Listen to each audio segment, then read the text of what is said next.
is pizza with no crust in a pan.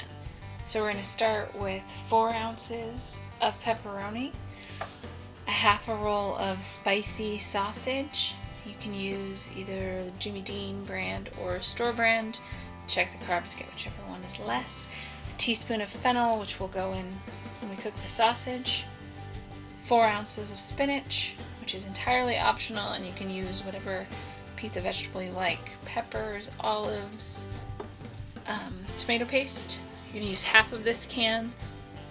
1/2 teaspoon oregano, basil, garlic salt, and onion.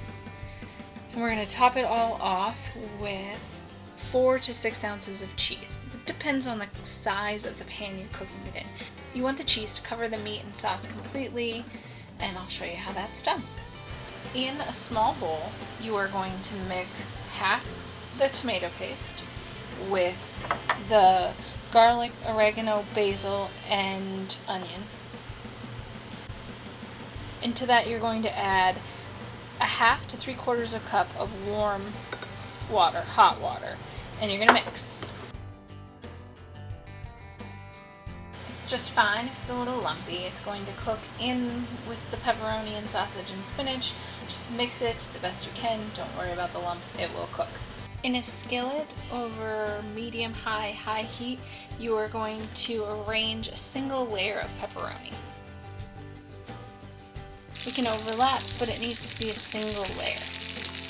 And you're going to toast them. When the pepperonis start to look golden around the edges, you need to flip them.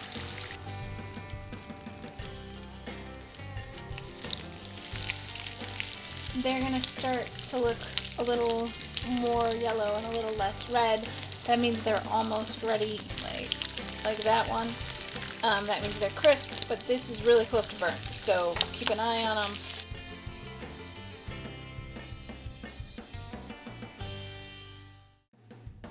Now that the pepperonis are crisp, we're going to move them into a bowl, leaving the grease and oil in the pan. So we're going to use that to help fry up the sausage. So you're going to get the sausage cooking in the pan, and once it's broken up a little, you're going to sprinkle the fennel on top of it, and then continue to break it up.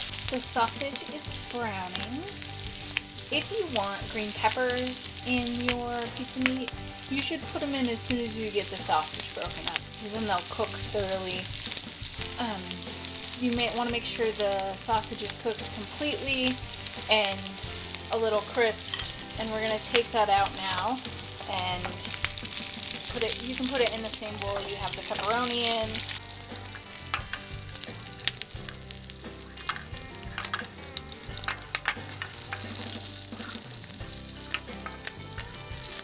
Some straggling pieces is fine.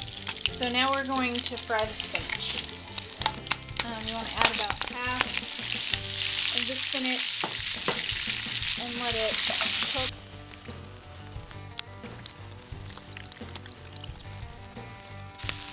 So once that's entirely wilted, you're going to add back in your meat and combine.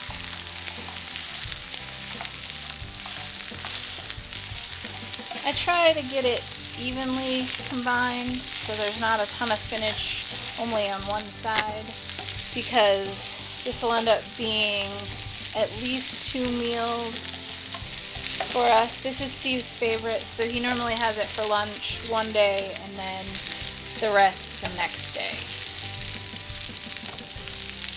After you have that done, you're going to add your sauce.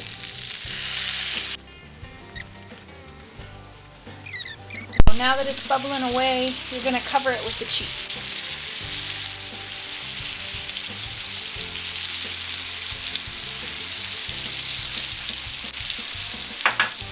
And so 4 ounces wasn't quite enough, so I'm going to use the other 2 ounces I had set aside.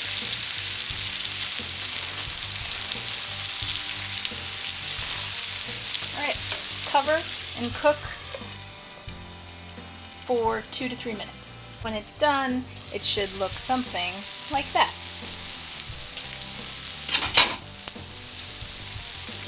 So here's the reason I like to use a non-stick. I like to try, and I want to emphasize try, to get the pizza meat out with the cheese on top.